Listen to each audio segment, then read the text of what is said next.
All right, let's get started. Can you guys hear me okay? Perfect. Well, welcome to our week 4 live session, the last one. I was just going to comment on Lyric was saying they're struggling with a few things like styles. Styles take a little getting used to. That's definitely for sure. And we're going to go over a couple of things to watch for when you're using them this time. Because there are, there's a lot of things that can interact strange or surprise you, let's say, when you're working with them.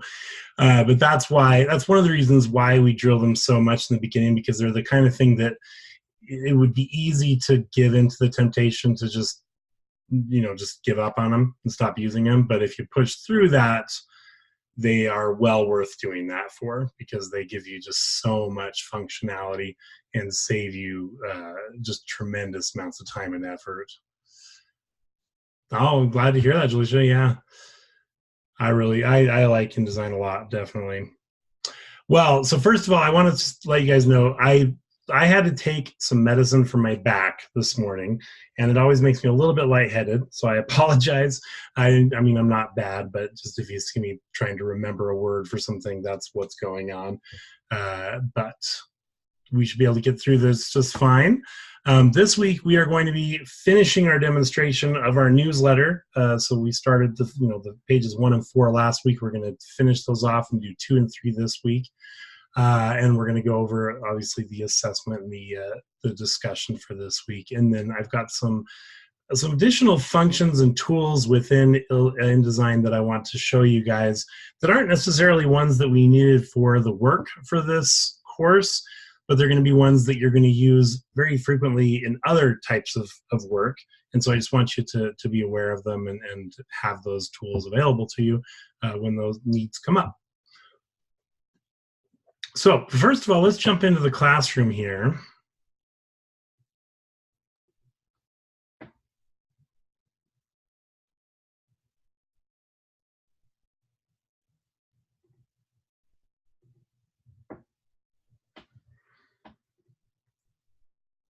All right, so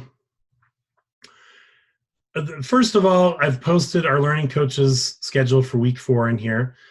Christy's going to be available on Wednesday and Thursday, 12 to 7 p.m. Mountain Time on Wednesday, 12 to 5 p.m. Mountain Time on Thursday. And then, of course, just like always, we'll be doing our multi-session on Thursday from 12:30 p.m. to 2:30 p.m. Mountain Time. And then you've got all the other multi-sessions available, as well as the Student Success Center, if you need any additional help throughout the week. Also, I posted in here that I've finished our grading. I finished everything that was turned in as of yesterday afternoon. And so definitely go in and click those links for the grade themselves, click the show rubric, read the comments in there. Just like always, if you want to revise anything and resubmit it, then I'll regrade it and adjust your score. Now, keep in mind a couple of things. One, just like it was in week 2, fixing the situation, fixing any problems that came from your week 3 assignment is a pretty big portion of the week 4 assignment. So you're definitely going to want to go in and read those things and make any changes that were necessary before, as part of getting started for week 4. And then once you've gotten that done for week 4, then resubmit week 3, because that way I can regrade it and adjust those points as well. All right. I was just reading, so Lyric, no problem. If you can come into our multi-session on Thursday, I can definitely help you out with that one-on-one. All right. Now, a couple of things about this week. I want to start off, we're going to talk about some of the issues that I commonly saw in working with the week 3 assignment. So some of them may not have affected you, but they'll be good things to know, and others, it may be what's necessary in order to fix anything that you had wrong from week 3. And then, like I said, we'll go through the assignment and assessment and all that for this week. But I want you to keep in mind, because this is week 4, the course closes on Saturday at 11:59 p.m. Mountain Time. So you want to make sure to give yourself the time necessary in order to get the work done for this week. Now, this is also a great time to go in and look at the gradebook and see if there's anything that you may have missed that you weren't aware of, or remind yourself of anything that needs to be finished up. You still can turn in late work for any of the weeks. There's the deduction for being late, but still most of the points are available, so definitely well worth doing. Also, a good time to go and look at past work and see if there's anything that you scored lower on than you wanted to, and so you can do revisions and resubmit that. Now, again, that's just for the assignments, and then for the week 3 assessment, since that was a project one, you can revise that and resubmit it as well. And so, take the time to get that done earlier in the week, and then with your week 4 work, just make sure, I'd highly recommend against turning that in close to midnight on Saturday, just because sometimes there's, maybe you have a little bit of a slow internet connection, or something in the project just takes a little longer than you thought it was going to take, and the course actually does close at midnight. So just plan accordingly for that. Now, I'm not a hard and fast rule on this, but if you can get any of your resubmissions done, if you're doing your revisions and resubmissions or late work, if you can get them on Friday, that helps me. But I will still grade it if it comes in on Saturday as well. Okay. Now, let's go and take a look at our discussion for this week. This week's discussion is actually talking about, sidetrack. Before I go into the discussion, I want to talk about something that you have this week that we haven't had in the other weeks. You guys, I'm sure, have seen it in your previous courses. It's this career integration quiz. The career integration quiz is just a 3-question quiz. There is no right or wrong answer as long as you're answering, honestly and fully. It's about the course itself. It's about the assignments, the reading, the live sessions, and it's just a chance for you to give some feedback on those things. And we utilize that feedback in seeing what things might need to be tweaked in the future in order to keep improving these courses and making it better. So because of that, we assign 15 points to it. So it is graded. You'll get 15 points for doing it. The only requirements are that it need be at least 50 words long, your answer, and that that it's not just a generic answer, that it's clear that you're talking specifically about this course. And that's it. So definitely take some time to go in and do that. Now back to our discussion. We're talking about a pretty fun aspect of these tools that some of you may have played around with already and some of you may have not, and that is the mobile applications that Adobe has available as well. Now, with your Creative Cloud account, you have access to all of these mobile applications. So if you have, they make them for iOS and for Android. So if you have an iPhone, an iPad, an Android phone, or an Android-based tablet, you can download any of these applications, sign in with your Creative Cloud login that you use for your Creative Cloud on your computer, and you'll have access to all these tools as well. So again, I'm not going to read the background. Read that on your own. I'm going to go right to the prompt. And that says you have now had the opportunity to utilize InDesign to create several projects. Check out this list of mobile apps, and they've got a link for it there. Paying close attention to those that have InDesign as a companion software. For your initial post, choose one of the mobile apps listed and describe what it does and how it integrates with InDesign. Then describe how you could bring the two together and what type of project it creates. Will this knowledge of InDesign's power give you an advantage in obtaining work in this industry, and why or why not? Okay, so if I click this link, this takes me to Adobe's website with their mobile applications.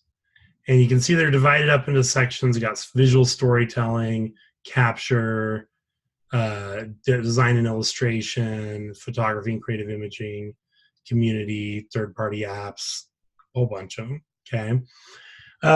Now, underneath each one of them, they've got logos, sorry, not logos, they've got icons, or I guess they are logos, but of companion applications that these are designed to work directly with. Now, the keyword there is directly, and I'm going to show you why in just a minute. So for example, if I go to Capture, here's InDesign's logo right there. That tells me that Capture is built to work directly with InDesign. Now you're going to notice when you go through these that there are only 2 of them that have InDesigns and are directly made to work with InDesign. You're definitely welcome to write about those 2. They're fantastic applications. But you can also explore these. Just because the application does not work directly with InDesign doesn't mean it's not one that you would potentially utilize in a project where you were utilizing InDesign as well. So here's an example of what I mean by that. Illustrator Draw. I might use Illustrator Draw on my iPad to create, let's say, the beginnings of a logo. And then let's say that I go over into Illustrator on my desktop and I finish cleaning up that logo. And then I bring that logo into InDesign as a part of the poster that I'm creating. Okay. So again, InDesign was not a direct link to Adobe Illustrator Draw, but this was still a part of the workflow and a useful part of the workflow in that project. Does that make sense? Okay. So you're just going to look through these and pick one to talk about and answer those questions in the discussion. But in addition to that, not for this class or for the grade, but just for yourself, like I said, download some, play around with them. There's some really, really cool functionality in these mobile applications that you just have available to you because of your Creative Cloud membership.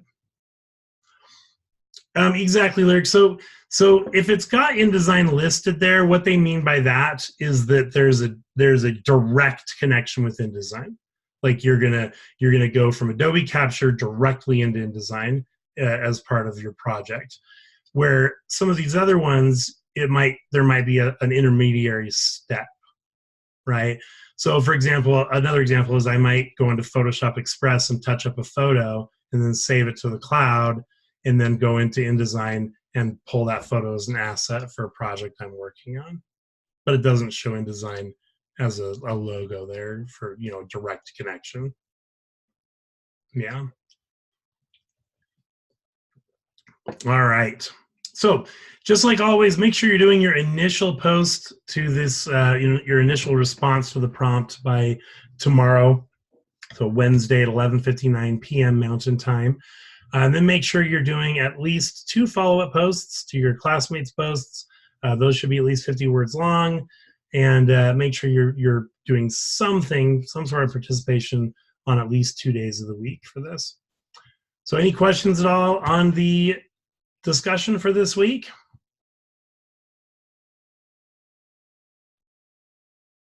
All right. Then let's take a look at our assessment. Not much to look at with the assessment. The assessment's a quiz. So right here, week 4, it's a final exam. The only thing that I want to just make note for the assessment is that this quiz, unlike some of the other ones where it's just been based upon the stuff from that week, this is cumulative. So this is going to be based upon anything that you've learned in any of the weeks. There could be questions from week 1, week 2, 3, or this week in there. There's only 14 questions though, not a particularly long quiz. Just make sure you watch both, obviously you are watching this session, but make sure you watch the pre-recorded lecture as well and the other videos for the week before taking it. Okay. All right. So the next thing I want to do, let's go into InDesign. And I want to talk about some common issues and solutions to those.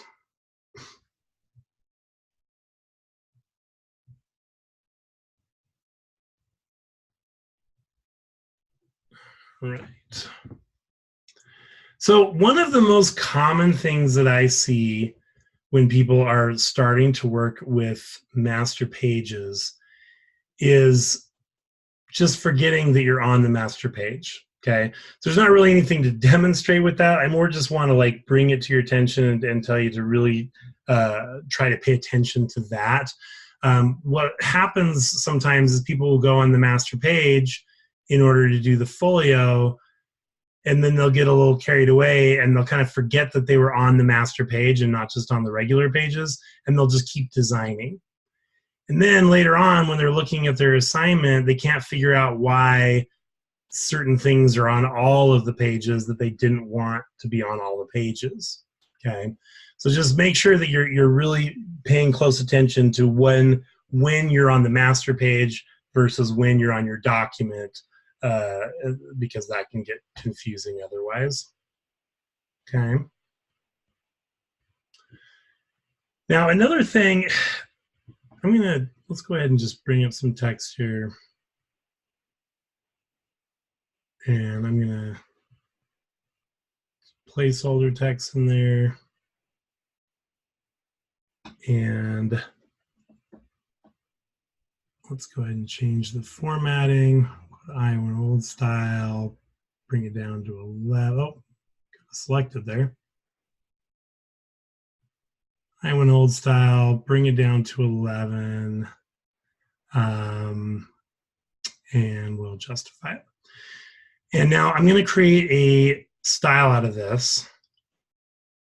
So I'm going to come up here and hit create style. And let's call this one body. Now, they put the styles here in the properties panel. And it's useful when applying styles. It's useful to quickly create a style. There's a lot of things you can do from here that is very useful.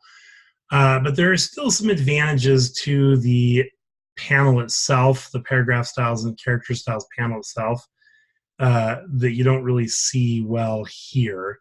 And I want to go over what those are.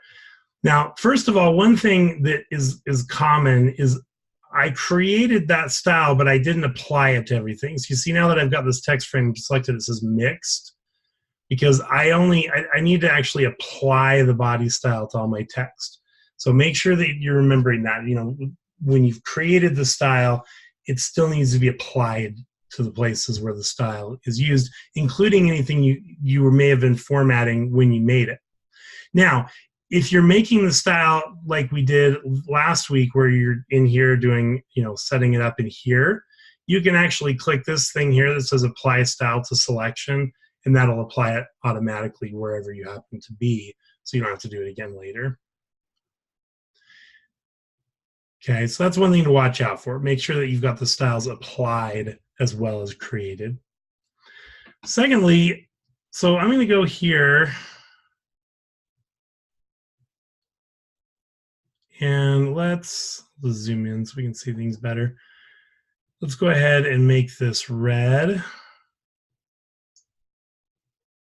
And let's make it a black italic. And I'm going to go to my character styles and create a new style, and we'll call this one emphasis. So, styles, between paragraph styles and character styles, it almost acts like a stacking order. Character styles will override paragraph styles. Okay, so I have a paragraph style applied to this whole paragraph body, right? And then I have created and applied the emphasis style to this text here. And obviously, it's emphasis that's showing, not body. So you just need to remember that character styles will override paragraph styles. So if you're ever trying to apply a paragraph style, let's say that I'm like, oh, I forget that I made this character style, and I'm over here selecting that and going, okay, I want this to be body. And I'm like, well, why didn't it change? It's because the character style is overriding the paragraph style. Does that make sense?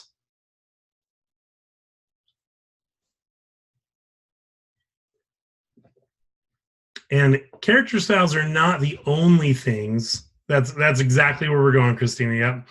Character styles are not the only things that can override a paragraph style. You can have some other formatting done, and for some reason it's overriding it, and so you're having a hard time getting the paragraph style to apply the way that you want it to apply.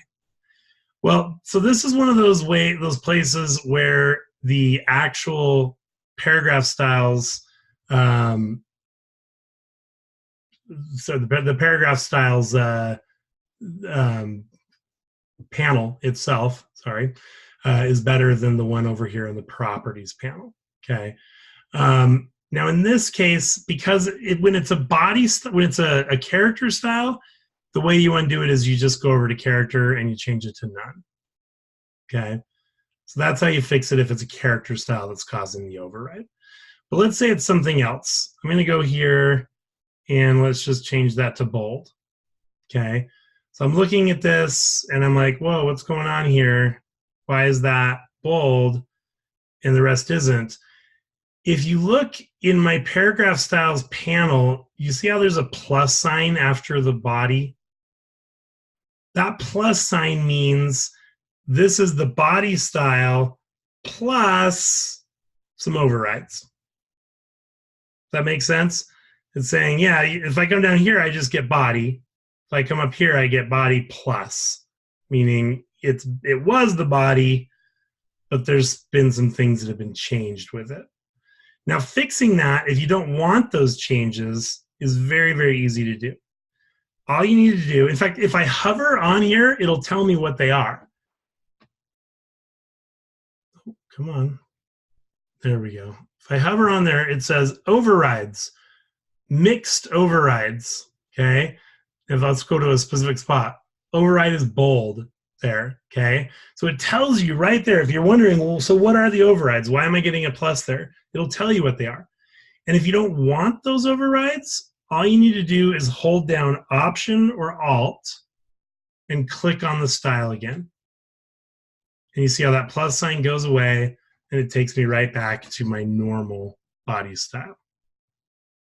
Does that make sense?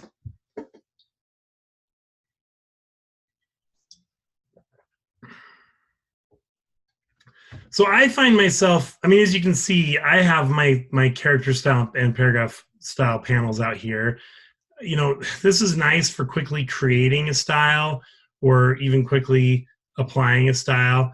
But I tend to use this still much more frequently, the actual paragraph styles panel and body and character styles panel. Okay. All right. Any questions on that before we go on?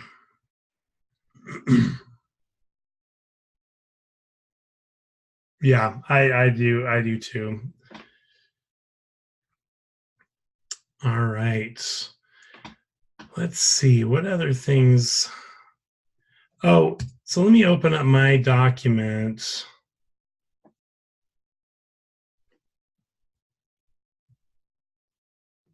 That we made last week. So mine isn't doing it here, but some of you may have noticed. Let me shrink this down a little bit and see if I can make it do it. You see how that just got really far away? And if you go to the example, now this is nothing that you got graded on, so just so you know, I'm just showing you this for any of you who may have noticed it and thought, what the heck's going on? You don't need to do this. But if you look at the example, you see how there's no space there at all? And some people are like, so how do you make that happen? The reason that that's like that is because they didn't like the big amount of space that it was giving it in this situation. So they literally just faked it. They went in here and they changed the style for that particular bullet to body, and then they just made a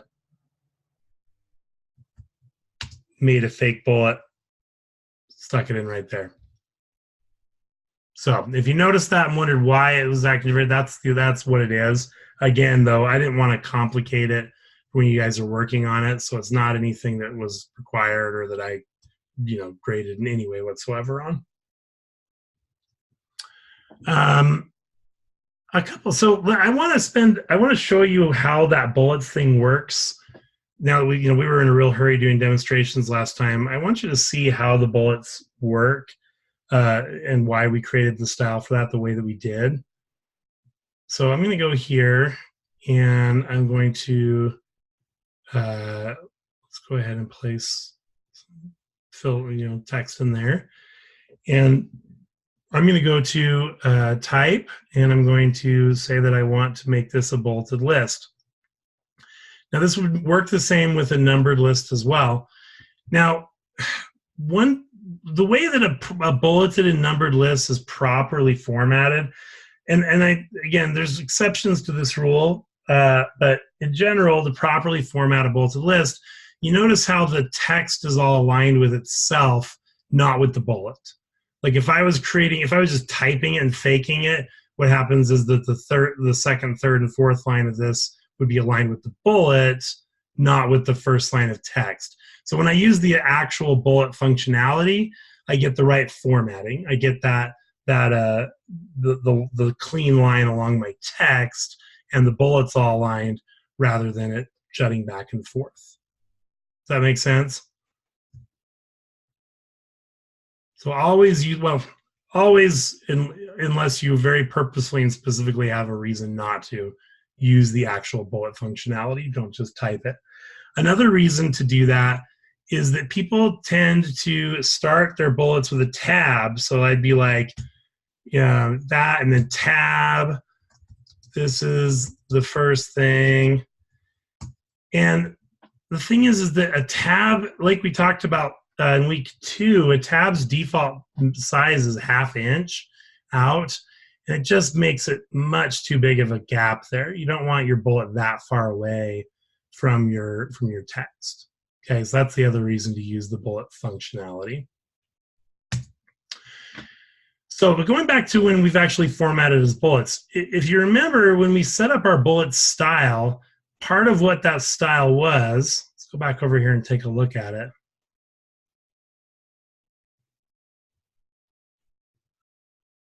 Oops, down here, was we did 0.25 inch left indent and negative 0.25 inch first line indent. So I want to show you why we did that, what that actually does. So if we come down here to my indents, you can see that's the default. When I just set it up, when I went to type and bullets, it set it up with a 0.25 inch left indent, negative 0.25 inch first line indent. So why? Watch what happens when I increase the left indent. You see how that's moving the text left or right. So it's ignoring the bullet. It's just looking at the text itself, and that the left indent is deciding how far out from the side of the text frame my text is. And then this first line indent, the negative 0.25, is creating, oops, go the other way, is deciding how far away from the text the bullet is. See that? So, like, let's say I wanted the bullet closer. I could say that I want there to be a, oh, come on, don't give me trouble here, a negative 0.125 inch for the first line indent, and then just 0.125 inch for the left indent, and I end up with much closer bullets. Okay. Any questions about that? Does that make sense?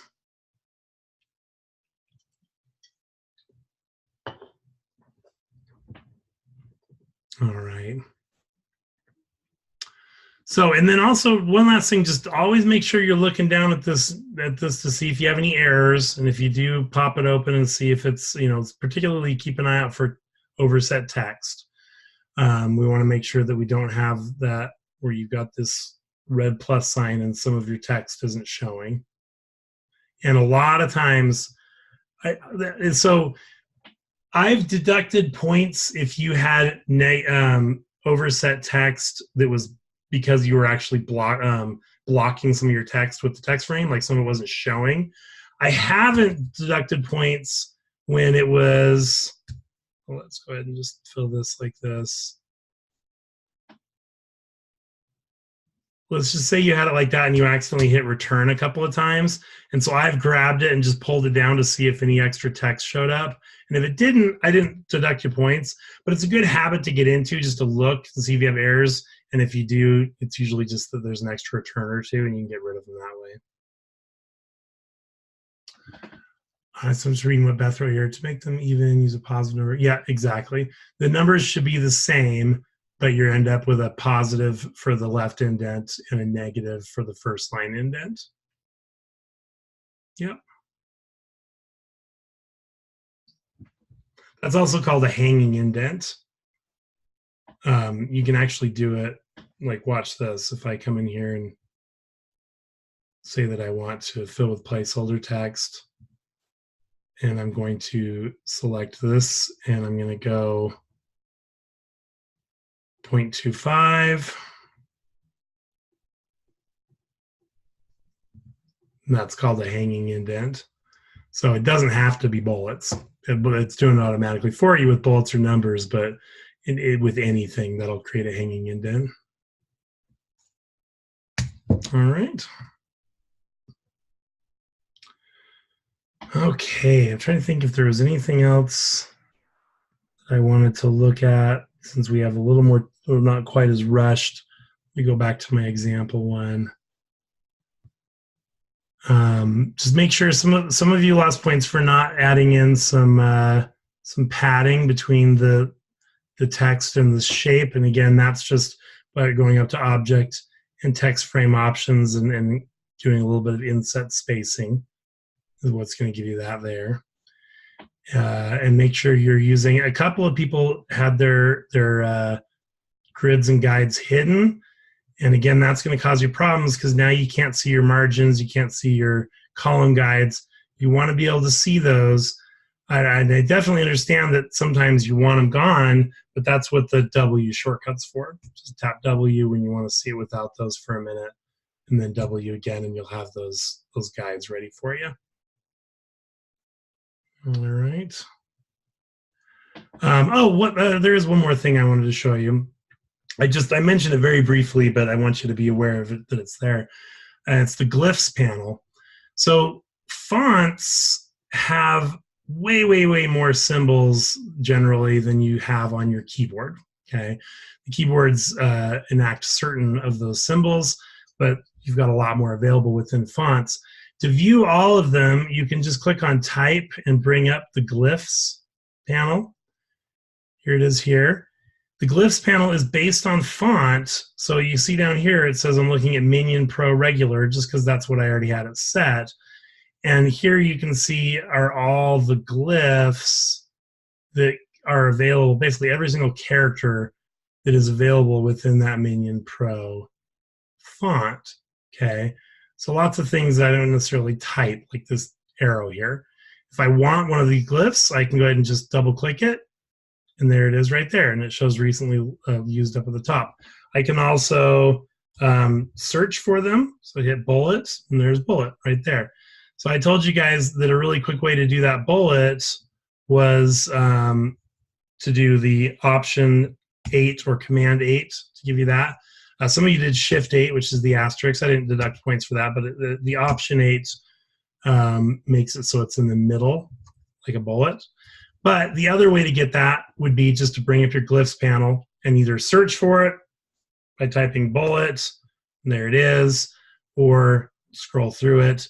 And again, these are going to change, excuse me, based on the font. They don't all have the same things. And some fonts, you guys are probably familiar with wingdings or stuff like that, just they're full of symbols. That's all they are. But that's how you can kind of navigate those, is using the glyphs panel. All right. Any questions on the glyphs panel?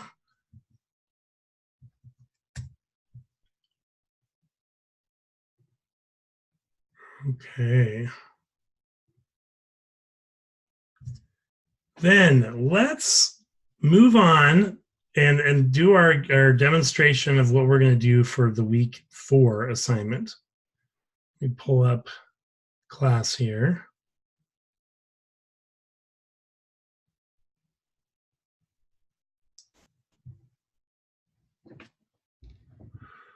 So just like in week 2, the first thing you're going to do is you're going to duplicate your file. Okay, very easy to do. Just open up the document. Now, here's a little warning for you.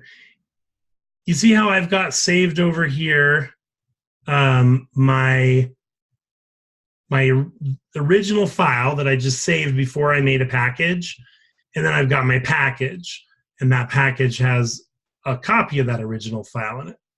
Well, I'm able to open my original file without any problems because I still have the assets that I used in the same place. Okay.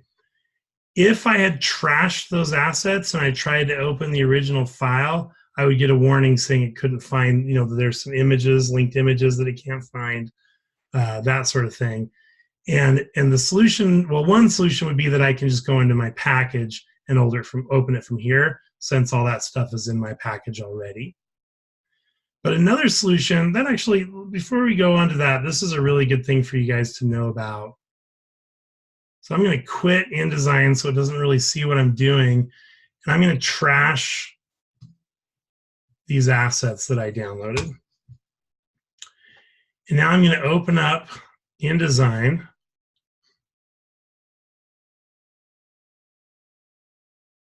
And I get this warning telling me that the document contains 4 links to sources that are missing. And it says I can find or relink them using the links panel. Okay.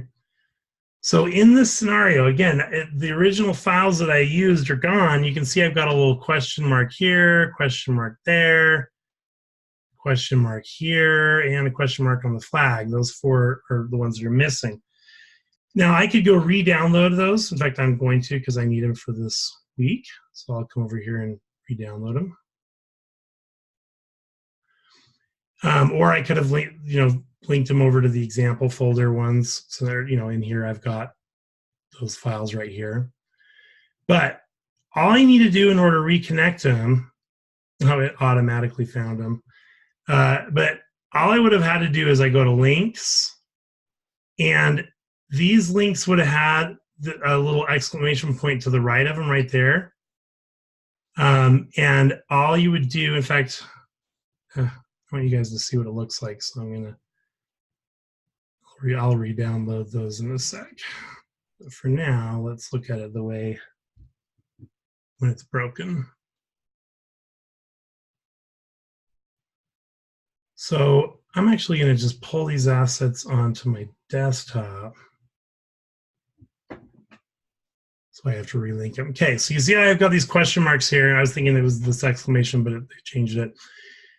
All those are missing links, okay? All I have to do is select one, and down here I've got some options. I've got things relinked from my CC libraries, so if it was something I had saved on CC libraries in the cloud, I could link it from there. This is relink to an actual file, and this is go to link. So if it wasn't missing, this could take me right to the file itself. I've got update link and I've got edit original. So for example, I'm going to go ahead and relink this. I'm going to come here and I'm going to click on that. And I'm looking for cyber aware tip. So I'm going to go to my example folder, or no, it's a Student Matters, sorry. Go to the cyber aware tip JPEG and click open. And it says, hey, we searched this and we found the other 3 links there too. So perfect, I don't need to relink all of them. And now they're all working again. Okay. So does that make any questions about how to relink missing files?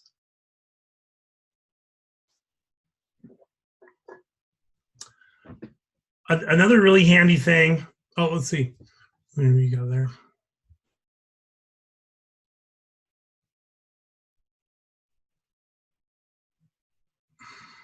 So Beth, I remember you showed me that, and the only thing that I was able to think of at the time was if you had moved the files after you closed InDesign, just moved them to a different part of the computer, so InDesign didn't know where they were anymore.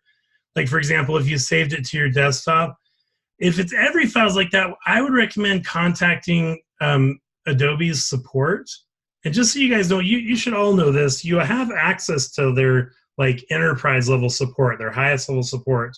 If you go to adobe.com and make sure you sign in,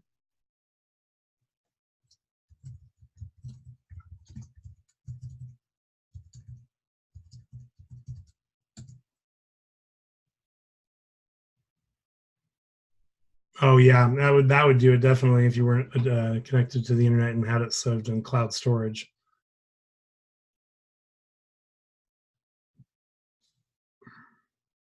Okay, so once you're signed in to your Adobe account, right here where it says support, you can go to contact us, and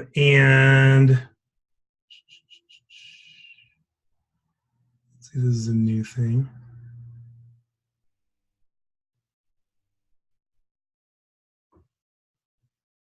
Huh? Did they really change that?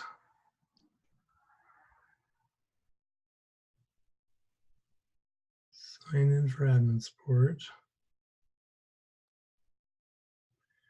Well, I guess you're gonna have to. I guess you'd have to. They must have changed it with the new one. So I guess you'd have to contact our IT. So if you contacted the student IT, then they probably have the access to the enterprise support and would be able to get you on there. But that's a very strange. I've never seen that before, so I'd just contact them and see if they can figure out what's going on with it. All right. So also though, when I'm in here, I want to show you the links panel is really handy. So look at this. I can select how to succeed and click on this button there, go to link, and it takes me right to where it is on the page. So I can see, like viewing it side to side. Also, I have the ability to edit these links directly. If I click on that, edit original. Now, so by default, it's opening in preview on mine, which I don't want to do. So what I'll do is click up here in the menu, and you can go to edit with. So I can go edit with Photoshop, for example, and it's going to open my linked file directly into Photoshop. And if I make changes to this file now, let's say I make it black and white or do whatever I'm doing, then when I hit save and quit Photoshop, then it will update my link, or I might have to click update link manually, but usually I put else, and it'll change within my document as well. Okay, so you can actually, it's really great interaction between this and the other applications. You can just go right out, make changes, and those changes will be reflected in your InDesign document since they're linked to those original files.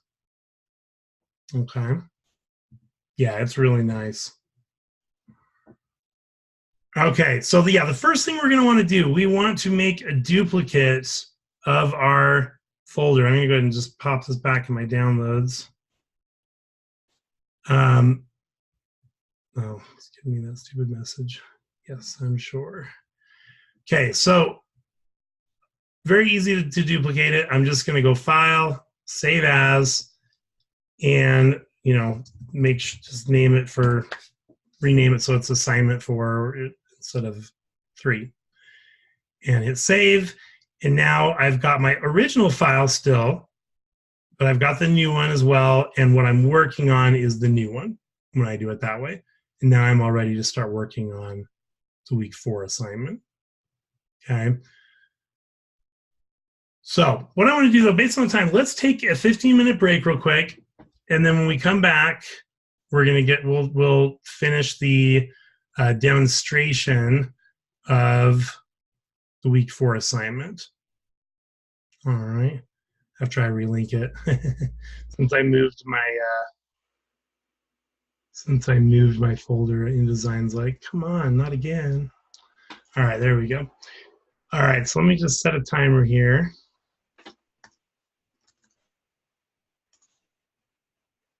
And I will see you guys in 15.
All right, we are back. Can you guys hear me okay?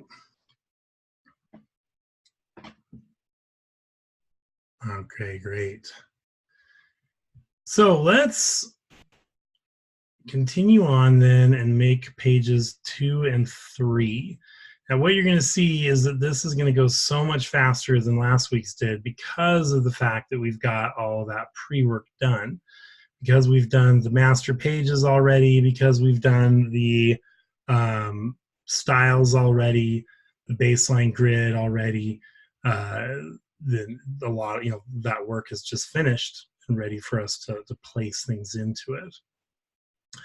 Now let's just go and read these instructions real quick and then we'll do it. So it says, to make the changes and revisions, 20 points. So this is worth, the whole thing is 120 points, and 20 of those is revising anything that you missed from week 3. So definitely make sure and make that a priority.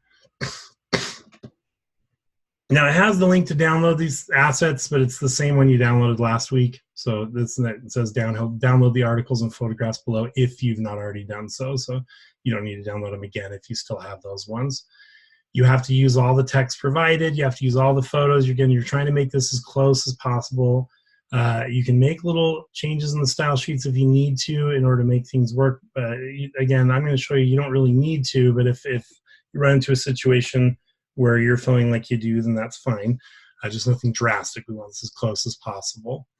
And then when you're finished, you're going to create a package just like normal and submit the zip file. Okay. So let me start by bringing up my mock-up. And one thing you're going to notice that's different this week is that this article on page 2 doesn't end on page 2. It actually goes in and fills one column of page 3 as well. So we're going to be connecting our columns for these 3 columns on page 2, and then the 4th column on page 3 will also be connected with those. And then we have an article here that fills the last 2 columns of page 3 as well. Okay, so let me pull this over to the side so I can look at it while I'm working. And so what I'm going to start with, I'm going to go ahead and look for my article. This one's called Get the Most Out of Your Study Time. So I'm going to go to my downloads. And I'm doing this on my other screen, so don't worry that you're not seeing it. And I'm going to look for the one called Get the Most Out of Your Study Time. It's actually just called Study Time in here. So I'm going to open up the Study Time article. And it's opened up in a Word document here. The headline runs right across the top, and it goes across all 3 of my columns. So I'm gonna align this text frame with my margins, both on the top and on the sides. I'm just gonna go over and copy and paste that in there. Now I've still got it set doing, I've got my bullets style applied. So it should have looked like that, but we're actually not gonna use bullets either, or body either. We're gonna go to header 1 and do that like that. Okay. Next, I have an image, and this image runs, well, again, I'm going to use, when I'm doing it, I like using the example image in order to help me see how big this should be. So I'm just going to place this about like that as a starter, and I'll probably adjust it once I get the text in there. So I've got that there, and I'm going to go to File, and I'm going to go to Place, and you can do Command D as a shortcut for that as well. And I'm going to look for Study Time 1. Let's see here.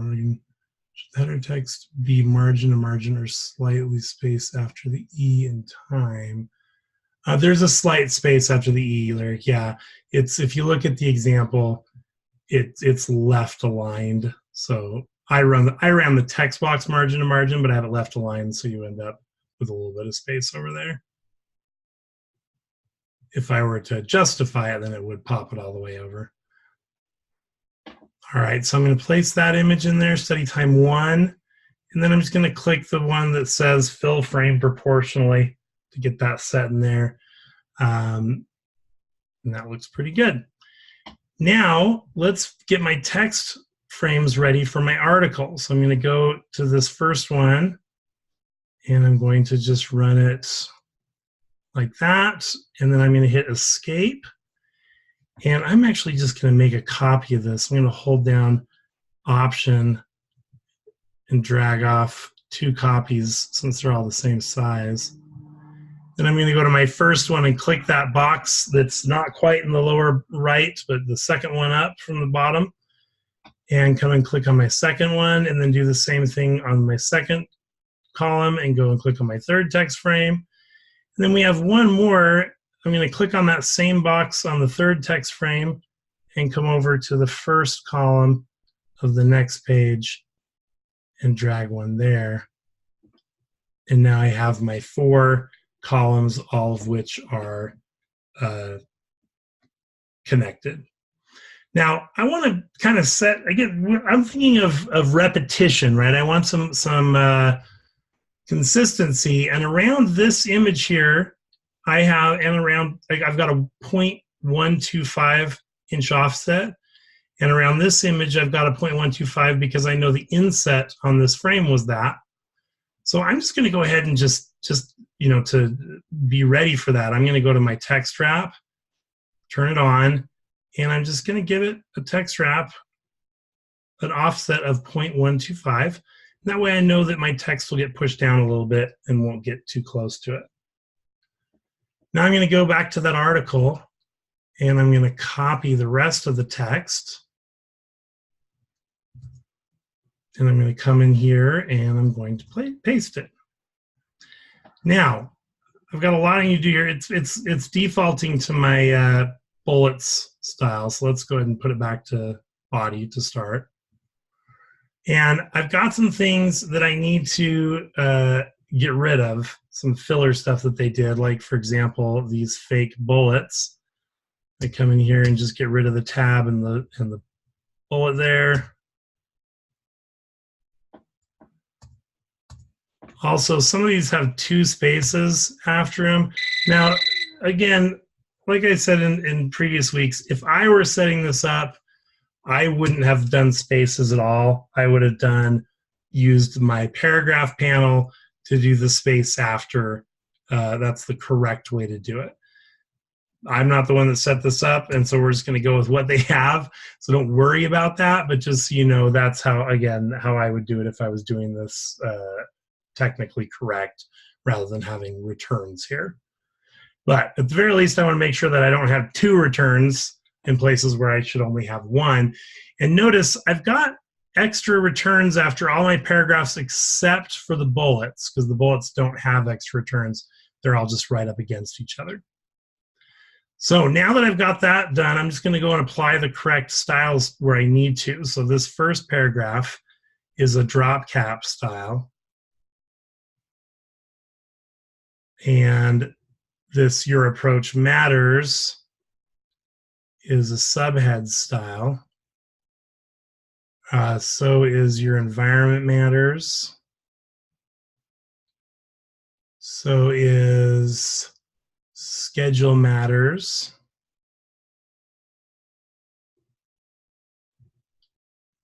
And so is Learning Matters.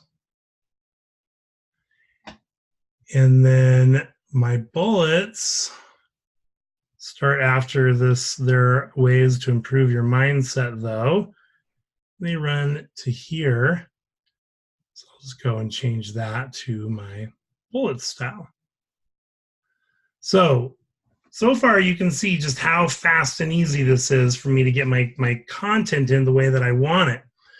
Now, again, I'm going to use the example to kind of see if I've got things height-wise the right. Now, it won't be exactly the same because there are some differences in the font that we're using, but I can make it fairly close. I can see there's 3 lines of text at the bottom of this column in my example.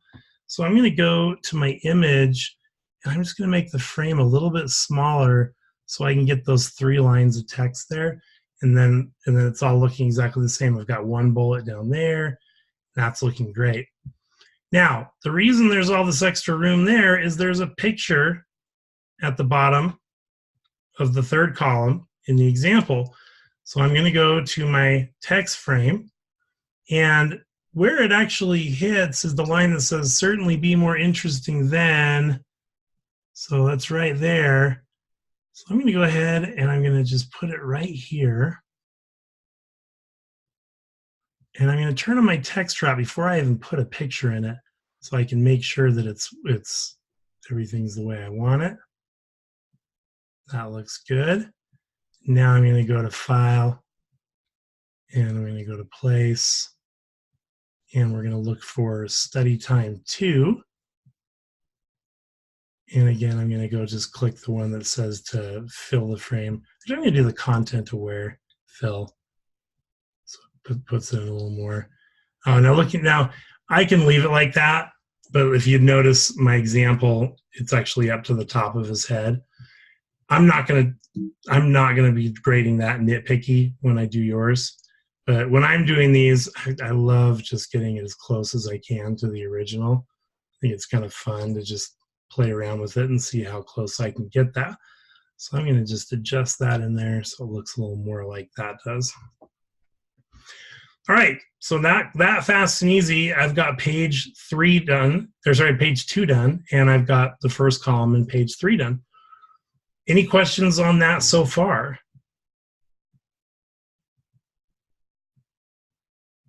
All right. So next, let's start taking a look at the background for the second article on page 3. I'm going to now, one common thing that I've seen a mistake is using the rectangle frame tool when you're doing these backgrounds. Again, the rectangle frame tool is just when you're going to fill it with something, not just a color, but like, place something in it. So I'd recommend just using the rectangle tool. And I'm going to bring that like so. Now, to save myself some time, I'm going to go to my eyedropper tool, which is right here, and I'm going to come click on this frame here. And that captures the qualities of that frame. And then I'm going to come click on the one to apply it. And now I've got that fast and easy. I've got my red stroke. I've got my gray fill. I've got it exactly the way, same tones and everything without having to play around with it. Okay. Let's see here.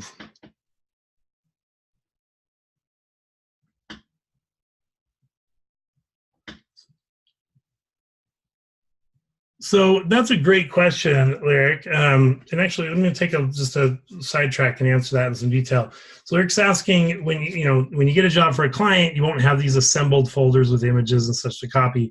How do you know what styles, spaces to use when you don't have to copy a project? So first of all, in a lot of ways, it's your choice. You're the designer, and you're going to learn in future courses a lot more about making the design decisions yourself. That said, most companies that are established companies have what are called style guides. And a style guide, let's see if I can find an example one for you here.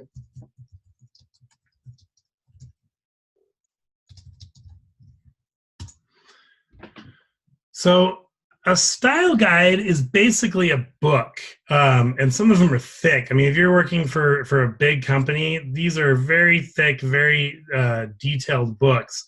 And these style guides tell you everything. They say, these are the colors that we use. These are the exact codes for those colors. These are the fonts that we use. If you're doing a heading, it's this font, this formatting. And you may be the one at some point who creates a style guide for a company, because some graphic designer is the one who sat down and basically decided, this is our identity. These are our colors. These are our fonts. This is the way we do things. When we're doing a logo in the upper right, it's exactly this far from the right side and this far down, and it's exactly this size. These style guides can be very, very particular and very, very detailed. And so just depending on who you are working for, you may have a lot of this spelled out for you and be doing a lot of just what you're doing here, placing these things within within some preset parameters. Or you may be in a situation where you have complete freedom and are just coming up with the design 100% on your own. Yeah, no problem. All right, so back over to this guy. Now that I've got that box, it's still not a text frame, so I'm going to go to my text tool, to my type tool, and I'm going to click in there to transform it into a type frame or text frame. And then I'm going to come and I'm going to copy. Let's see, where is my article? This one is called Healthy Snacking. So I'm going to open up the Healthy Snacking document. And for this one, there's a little bit of a trickiness here. You're going to notice that you have one column up here and two columns down there. Okay, so we're going to do this one a little differently. Because I don't want to like break it up too much, you know, there's ways that you could like bring in, you know, tons of different text frames or a bunch of different complicated ways you could do this. But because I'm using this background as my text frame, I'll show you the easiest way to do this. I'm going to copy and paste just the title and the first paragraph, because that's the part that's the one that spans both columns, right? So I'm going to come in there and I'm going to paste that. And then again, it's defaulting to my bullets, so let's put it back to body there. And then now that this is a text frame, before I go any further, I'm going to change my text frame options so that I get that inset spacing, so I don't forget to do it later. There we go. Now I've got my inset spacing. Now I'm going to come over to my Healthy Snacking and I'm going to format that. It's one of the headers, but it's not quite as big as header 1. It's that header 2, and it's centered. And here's a great example. We talked earlier about those offset, the overrides. So this is an overridden style. I wanted it that way. It's fine, but it will show me that plus sign and it'll say that it's aligned centered. That's how it was overridden. Now this one here is going to be a drop cap, okay? So far so good. But now I need to put in an image that fills quite a bit of that top area. I'm gonna go to my rectangle frame tool, and I'm gonna drag an image frame. And again, looking at my example, this image comes down about halfway down the line, like the second line of the Schedule Matters paragraph, about right to there. And then I'm going to just adjust the tops and sides so that it snaps into, again, I get this little green line that's hard to see on Zoom, but you guys will see it on your computer. That just lets me know when I'm in the offset. So I'm at 0.125 that I set for the inset spacing. Now that I've got that, I'm going to go over to my text wrap. I'm just going to turn it on. And on this one, I'm going to add a little more offset down because I'm looking at the example and that Healthy Snacking is down a bit further. So maybe about like that. Now let's go fill this. I'm just going to use the keyboard shortcut. So Command D on that. And I've got Healthy Snacking here. Place that, and we'll do the content to where it fell on that. See how that ends up. A little bit too far to the right. Let's go ahead and bump it over this way and up there. There we go. So that's the first part. I'm going to get this section spanning across. Now, for the next one, because of the fact that it is 2 columns, I'm just going to go ahead and I'm going to create separate text frames. But I can't click in here because if I do, it's going to think I'm just adding to this text frame. So I'm just going to make one over here to the side. Again, it doesn't matter where I make it because I can just move it into place afterward. So now that I've made that, I'm just going to slide it over here. I want to align it with my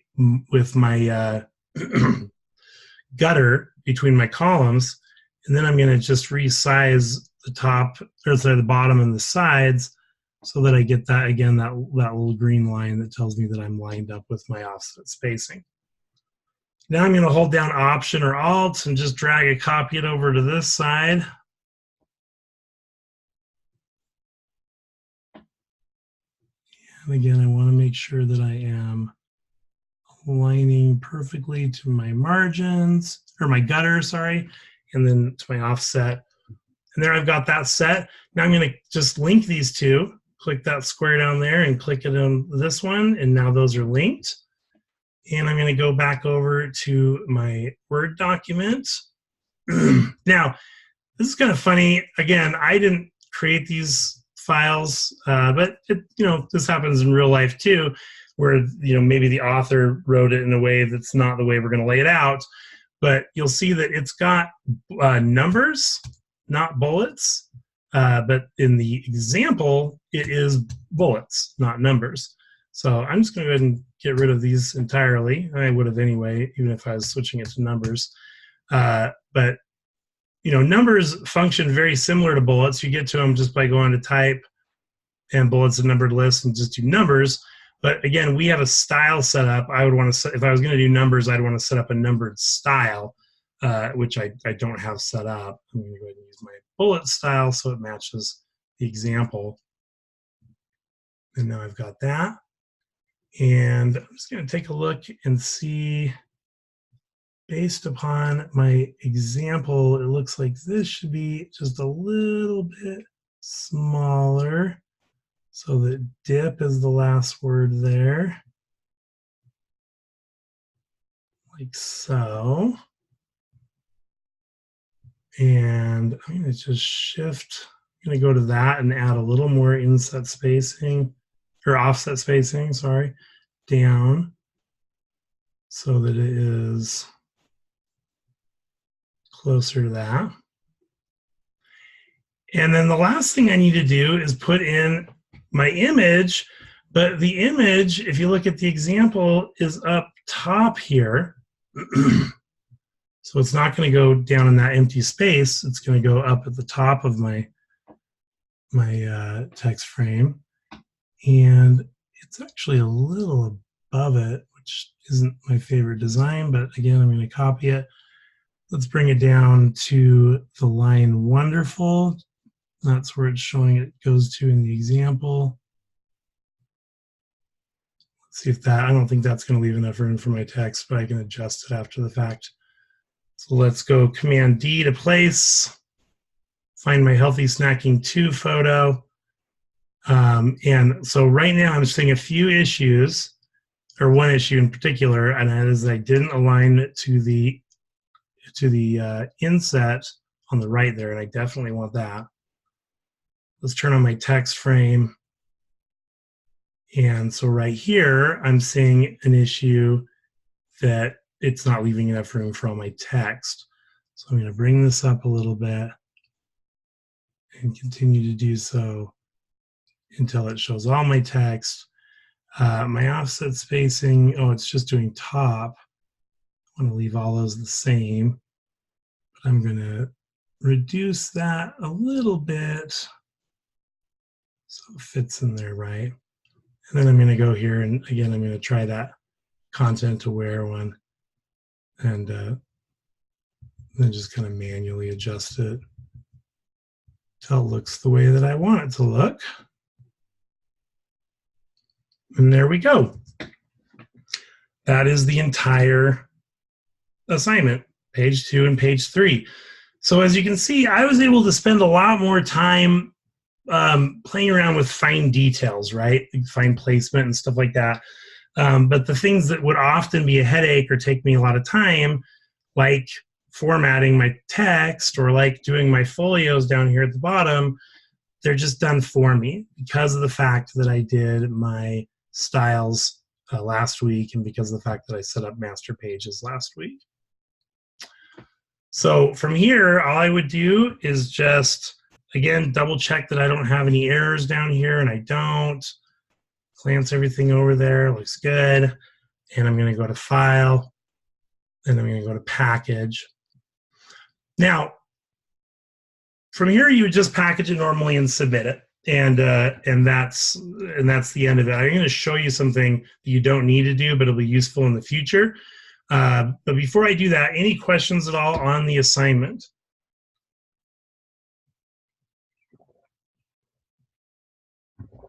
All right. So I want you to see, and this is kind of going back to what we were talking about, not kind of, it's all the way going back to what we were talking about with the links panel earlier. You see how this is giving me a warning in my summary? Some of you may have noticed it in previous ones that we've done in this mod. And the reason it's giving me a warning, if you read here, it says 6, this is about links and images, 6 use the RGB color space. That's what the problem is. It's telling me you're using RGB colors on a CMYK document. Now, do you guys know what the difference is between RGB and CMYK?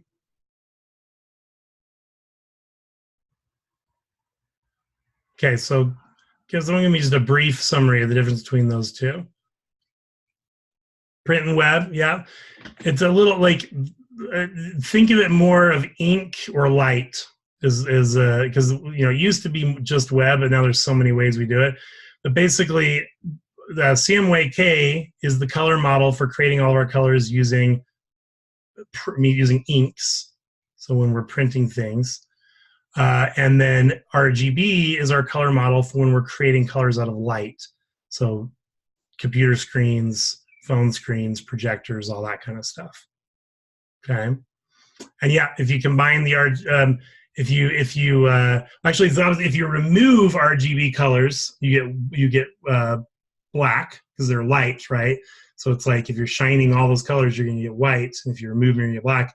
Where ink, if you add them all, you're going to get black, CMYK, and if there's none, you're going to have white because that's the color of the paper. And yep, red, green, blue is RGB, and cyan, magenta, yellow, and black is the CMYK, exactly. So you're going to learn all about those in your color theory class and in print production class, things like that. But for now, I just wanted you to know that's why it's giving me this warning. It's saying, so you intend to print this document, you created this document in CMYK, but your pictures you're using are RGB pictures. Now, will that cause a problem? Not necessarily, but it could. It basically just means that the pictures might not print with the exact color tones that I expect them to print with. And so this is a perfect example of how I can use my links panel to fix this, okay? So it's saying that 6 of these are RGB. I can select Cyber Aware TIT, and I can see right here that the color space is RGB. Now, I get a lot of really good detail in here.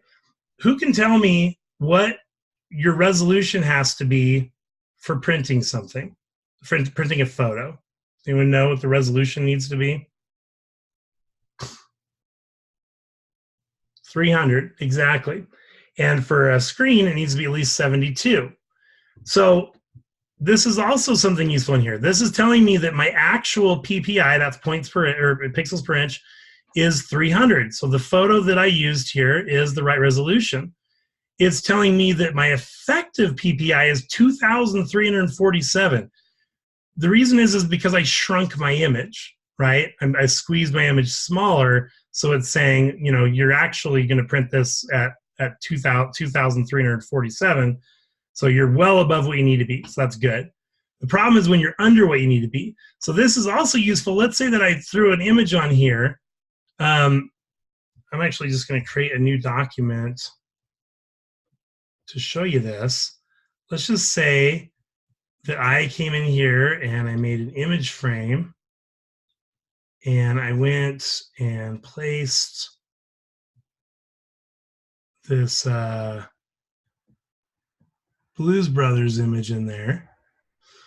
So right now, over here, if you look at my image, it's got an actual PPI of 300 and an effective PPI of 300 because that's the actual size of it.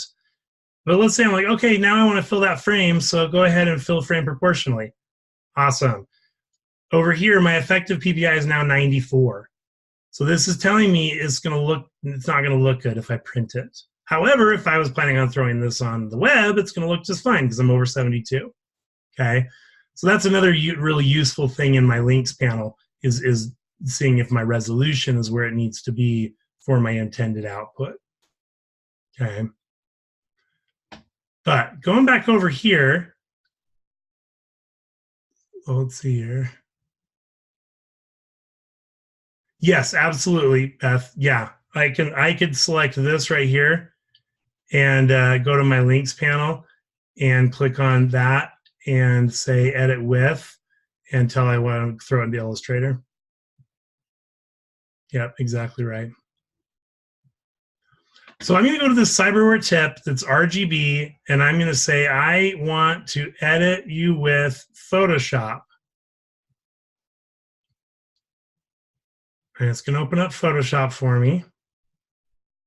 And I'm going to go to image and mode, and I'm going to change it to CMYK. So you're going to convert it. Some things might be a little different. Okay, that's fine. And I'm going to hit save. And I'm going to close this and go back over to InDesign. And you can see that my document is now CMYK.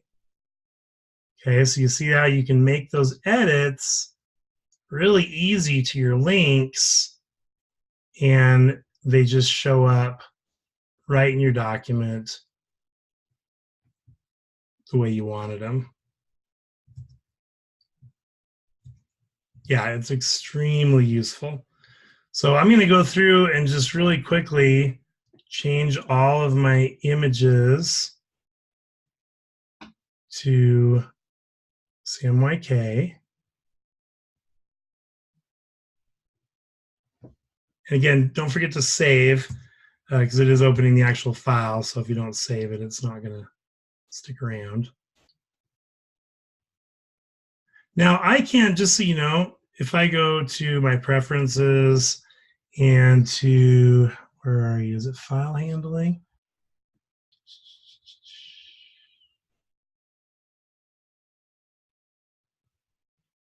Where is this? Well, I don't want to take too much time, but I believe you can actually change what the default editor is. No, Beth, I'm not gonna deduct any points if you don't change these. So yeah, this is more for real world knowledge than for the assignment. So I'm gonna go here and just finish those up. Yep.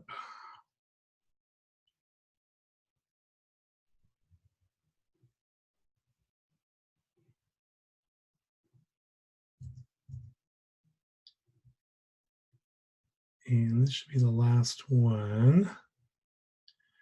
Yeah, you absolutely can do it if you'd like to. Definitely. It's you know, good practice for you. I'm just not going to be checking for it or anything. Okay, so now all of these are CMYK. Let's see if the header, oh, it's a PDF, so yeah, that's fine. CMYK. Okay, so now when I go to do that file and package, you'll see I don't get that warning. Okay, so that's all that is. That warning is just saying, you know, it's going to package it just fine. It's not like it's saying, oh, it's not going to work, but it is saying, you know, just so you know, there's this. Same thing if I have overset text, when I go to make a package, it says, oh wow, never mind. They must have changed that with the most recent version. That's too bad because it was nice. It used to actually warn you. It used to say, hey, you've got overset text before it made a package. But anyway, just check your pre-flight panel and you'll see that. So I'm going to go up to package and I'm going to create that. Oh, actually, one other thing for, you know, again, you don't need to do this, but for real world, if you choose to create printing instructions and click package, here you can type in things like your contact information, company, address, and put specific instructions in there. And those end up in your package as well, which is really handy if you're sending this to the printer, and then they have that file that they know to look at to get any specific instructions. And so now, yeah, exactly. The colors would just be off a bit because CMYK and RGB colors aren't exactly the same. So now here's my package, and it added that instructions file because I told it to. And it's got everything else you need. And that's what you would be submitting just like usual. All right. Okay, so I want to show you a few tools. Yeah, zip file, exactly. Yeah, you'll need to make a zip file out of it. It actually won't let you submit a folder. If you try to submit the folder without zipping it, it'll ask you what you want to submit in the folder rather than the folder itself. So I want to show you a couple of additional tools that are very useful. But before I do, any questions at all on the assignment before I close this out?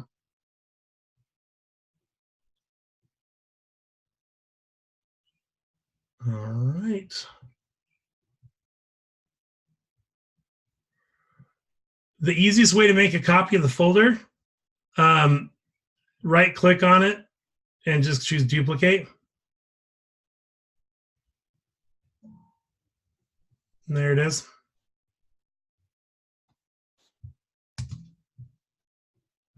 All right. So, and for I've said this before, but I always like to re-say it because a lot of people don't know.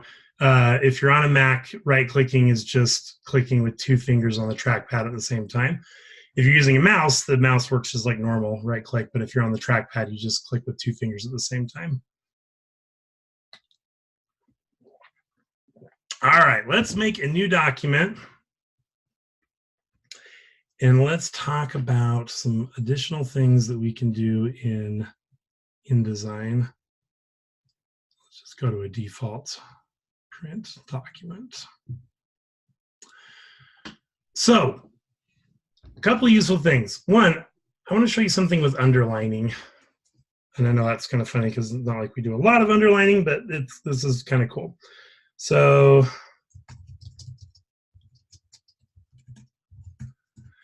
you know, as we saw, we have underline control right here in our character panel, and I can come in and say I want that underlined. However, I have a lot more functionality than just that. If I want to bring up my control panel, I'm going to go to View, and I'm going to say that I want to turn on, or no, sorry, Window, not View. I'm going to Window, and I'm going to go to Control. That brings up this one up at the top here. And over on the right side of that, I've got these 3 dots here, and I can go into, oh man, did they move this with the new one too?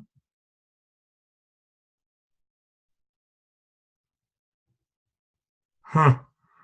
They made so many changes with this most recent. Just so you guys, I don't know if I told you guys, this version of InDesign came out like 2 days before we started this class.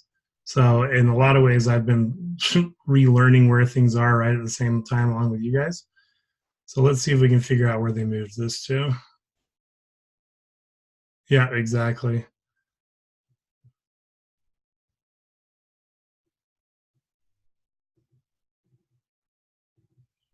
Oh man, let's go up here.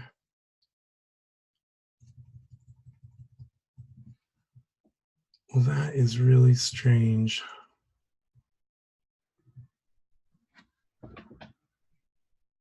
Bet you I can find it in here somewhere.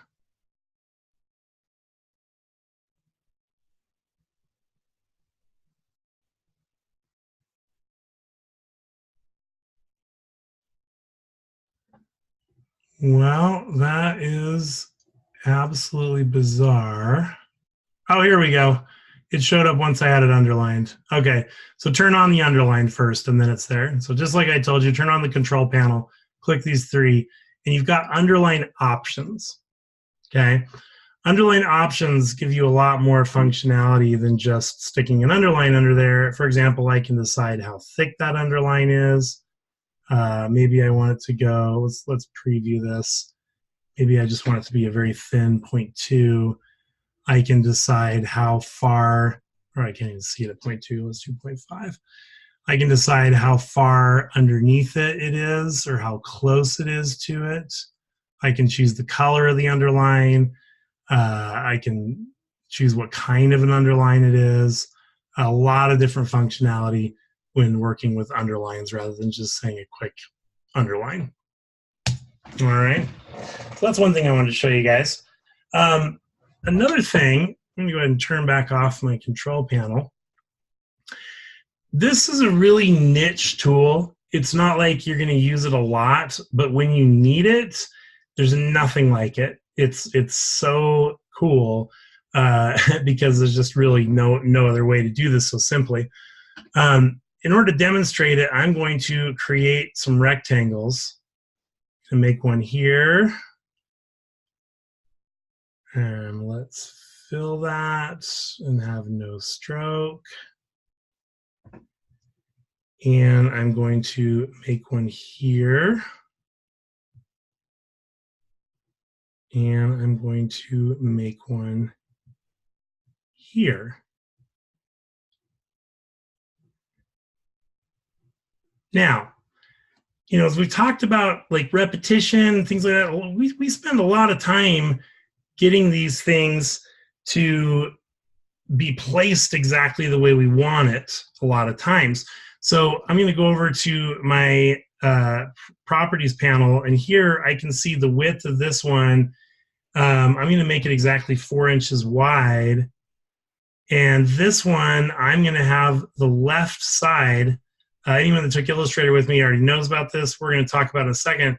These 9 squares over here represent the 9 points on the bounding box of this object. So there's the upper left, upper center, upper right, left center, very center, right center, lower left, lower center, and lower right.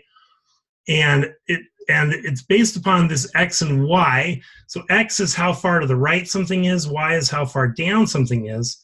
So if I click the center top, I can see that that is exactly 6.5469 inches to the right and 0 inches down. So I want to see where the top left is, and I'm going to set that to exactly 4.75.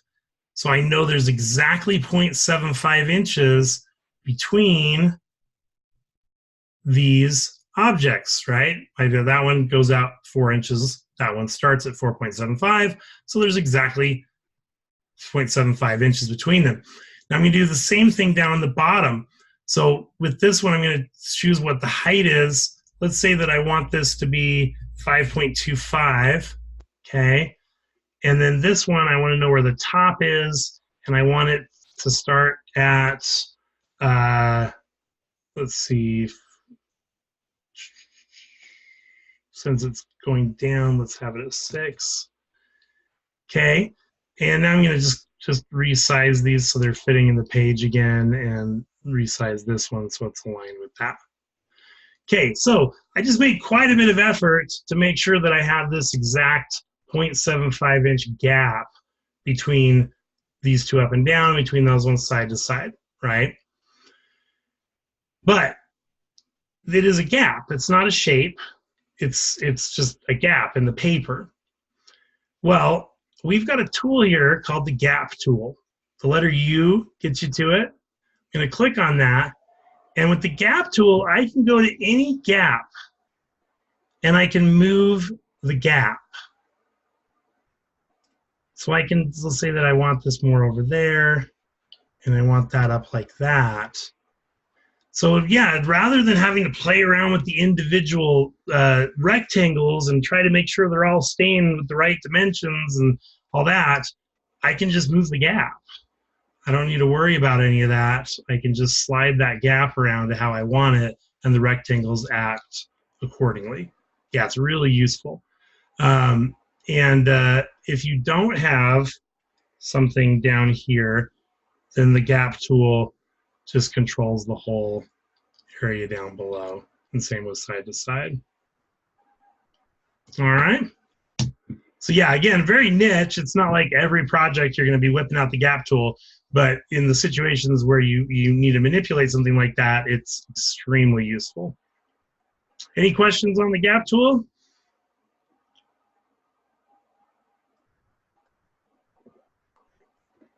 All right. Let's talk about some color things in here then.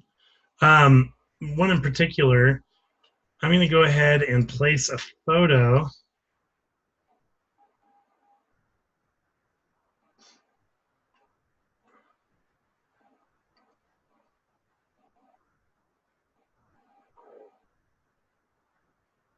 All right. Content aware, fill that one, or fit that one. Now,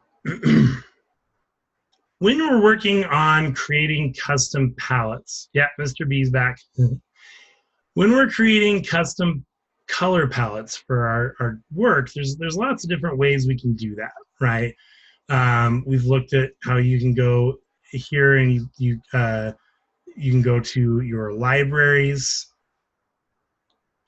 Oh, what am I doing here? Come here, where'd you move my libraries to?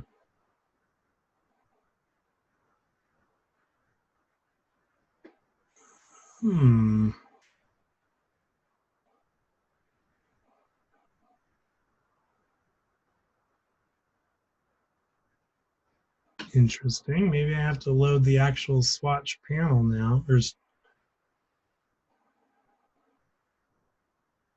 pull up the colors panel. Oh, whoops, I don't want the color panel. I want the swatches panel. Oh, apparently it's just an Illustrator, so never mind, no libraries there. But we can load in custom swatches using the color panel, right? We can go and mix our own colors, create swatches out of them. But I'm going to show you a couple of kind of smart ways to do it. One, and this is a fairly new feature, they just added it like a year and a half ago, and I just love it.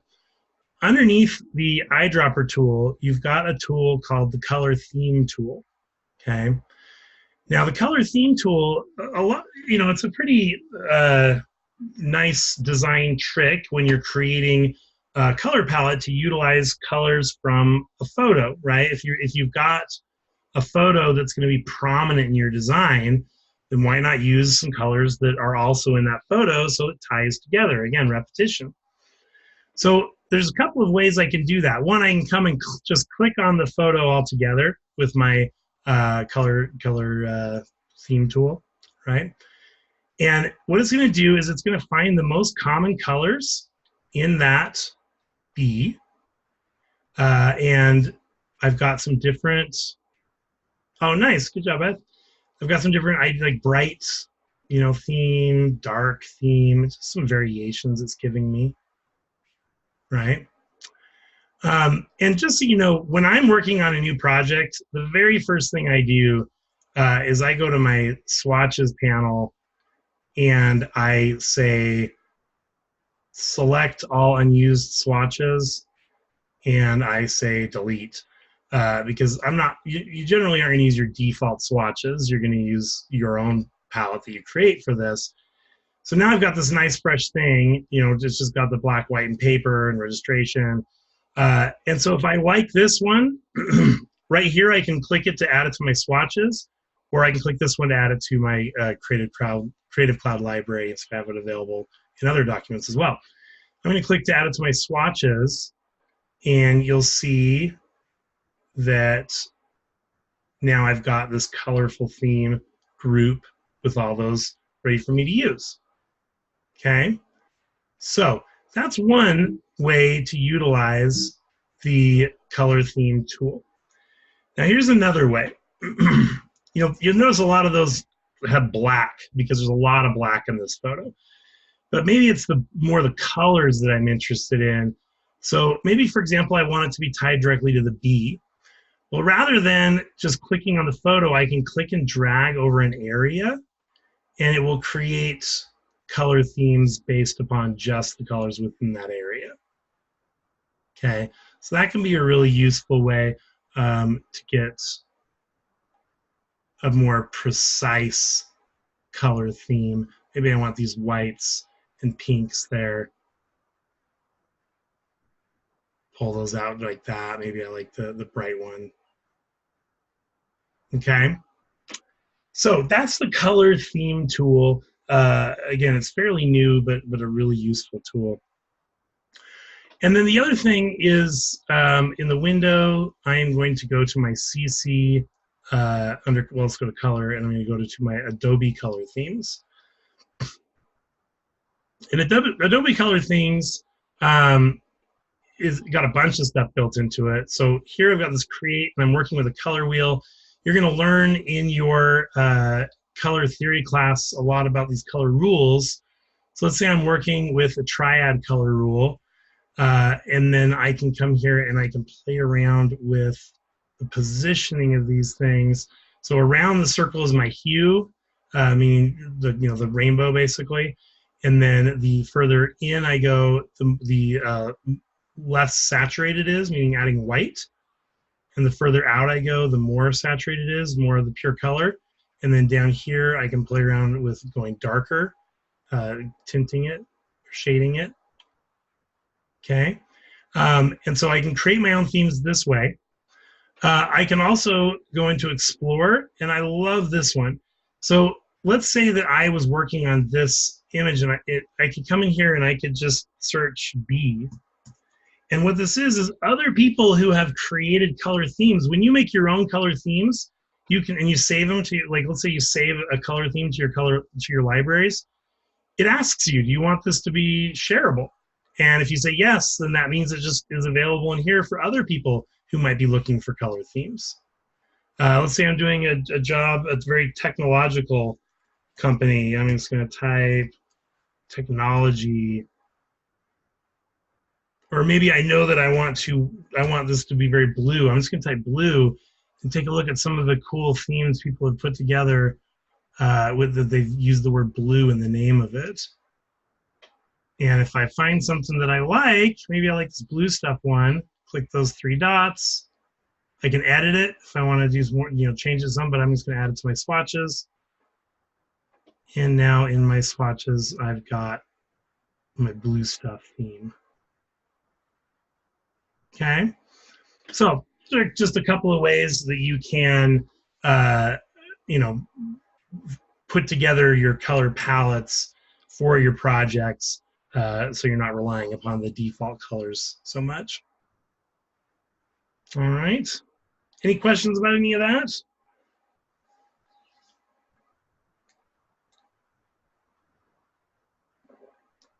Okay. Then the last thing I want to do is I want to talk about the alignment panel in here. Those of you who had me for Illustrator, it's very similar to Illustrator's. So this will be review with a couple of minor differences, but very similar. But for a lot of people in this class weren't in Illustrator with me, so I need to make sure everyone knows how to use this. I'm going to make a 4-page document with spreads, though, because that's one way that this is a little different, is in working with spreads. So let's just look at this one page first of all, and I am going to make some circles.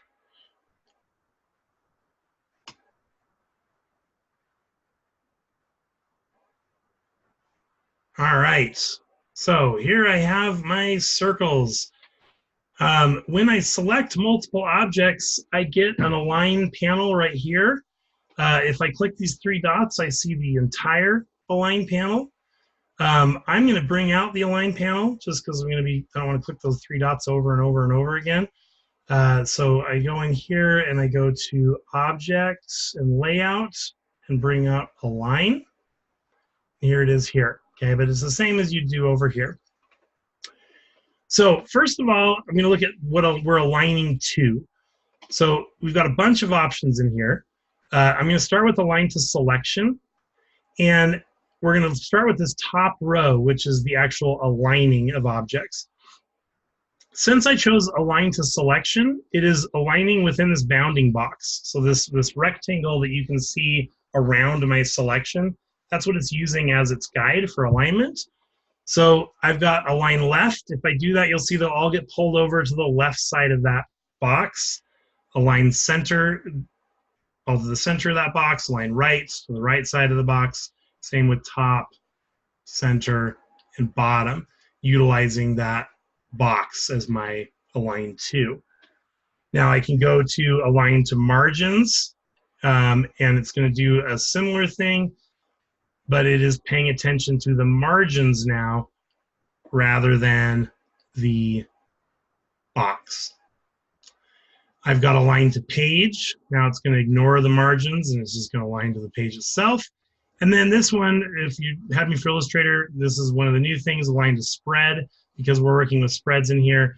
So here, if I have it set to align to spread, you can see that I've got left and right is all the way over here, rather than looking at just the individual page. Okay, so that's the align portion of the top. Next, I have the distribute section. Now, I'm going to go ahead and I'm going to say align to selection. I'm going to center these this way. But the problem I have now is I don't have even spacing between my objects. That's what distribute objects is for. This is to distribute the top edges, the center edges, or the bottom edges, and this is left, center, or right, so side to side. I'm going to do center, and you'll see it's going to, because I've chosen selection, the right circle and the left circle won't move at all because they're already at the edges of the selection, and the rest of the circles will just shift themselves to be perfectly spaced within them. And just like the other ones, if I say align to margins, it's going to spread it out to the margins. If I say page, spread it out to the page.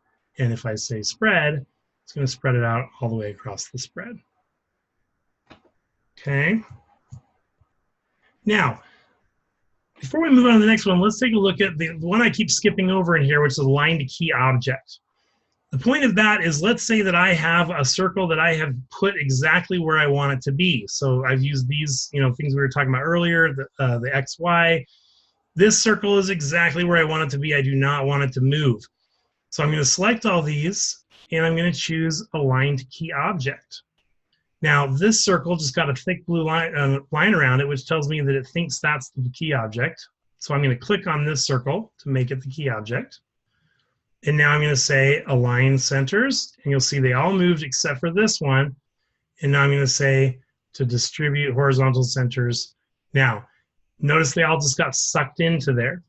If you are working with a key object, you need to be putting spacing. If you're doing it to the selection margin so that it knows where to go, if you're doing key object and you have this set to 0, it's just going to pop them all into there. So I need to come, because I'm doing key object, I need to choose, let's say that I want 2 inches. And now it's spaced it for 2 inches. Okay, now, because I did this one, it's actually, I did 2 inches center, so it's the center of this one to the center of this one is 2 inches. It's not the space between them. It's from the centers or the left side to the left side or the right side to the right side. Okay. Now, so far, everything I've been doing, they act the same. So for example, if I come in here and say, let's do margins, and I say to align, and I say to distribute. It doesn't matter if I say left, center, right, they're doing the same exact thing. That's because they're all the same size. If I make one of these bigger or smaller, then you'll see how it actually is functioning. Again, we're saying from the left side to the left side, or from the center to the center, or from the right side to the right side. So if I do center to the center, it centers itself in here because the center of circle number 1 to the center of circle number 2 is exactly the same as the center of circle number 2 to the center of circle number 3. If I choose left sides, though, you'll notice this gets pushed over that way because now the left side of 1 to the left side of 2 is the same as the left side of 2 to the left side of 3, but circle number 2 fills a lot more of that space going that way. And if I do that, it shifts it that way. Okay. So if you're all the same size, it's not going to matter what ones you push. If they're different sizes, though, you're deciding what edge or center you're shifting it from. Now the last thing in here is distribute spacing. Distributed spacing just looks at the space between the shapes rather than, so it's left edge to right edge, or right edge to left edge, I should say, rather than looking at it from edge to edge like the other one was. This is actually figuring out the space. So if I check this here and I say I want exactly 0.5 inches between each circle, and then I click this here, that's horizontal, it's going to shift that, and now that gap between each one is exactly 0.5 inches. Okay, and look at this, I can take my gap tool and play around with the gap that way. When you're doing this, when you're doing the rectangles, it doesn't distort them at all, but anything else, it actually, you can see what it's doing there. Anyway, I digress. So that is the alignment panel and how you can do alignment in InDesign. Very powerful, and you're going to be needing it a lot, in order to get things looking good, looking the way you want them to go. Alignment, again, being one of the primary principles of graphic design. That's something we need to be thinking about all the time. So that is everything I have to go over for today. Do you guys have any last minute questions for me before we call it a day?